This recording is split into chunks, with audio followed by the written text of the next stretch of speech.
daghang tao mapanapian ani kay naa ni mangulikta og ikapulo or 10% nga wala sugua sa balaang kasulatan.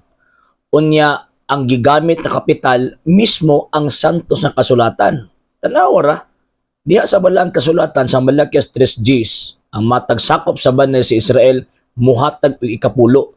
Unya naa sa hatagan, ang ilang hatagan mga pari sa laray ni Levi.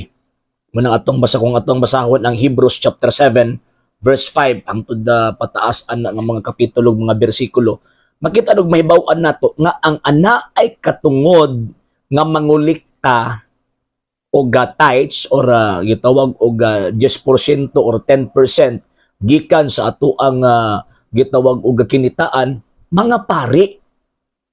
Ang wala sa Biblia mga higala og maigsuon kanang mga pastoy mao mangulikta. Mao nay lisod. Ganuman kay sa hinungdan nga ginagamit ang balaang kasulatan, ginagamit ang Biblia isip kapital aron makapanapi. Manang giingon ni San Pablo Roma kapitulo 16 bersikulo 17-18, kay kining moong mga tawhana wa mag-alagad kang Kristo kung dili nag-alagad lamang sa ilang kaugalingong mga tiyan.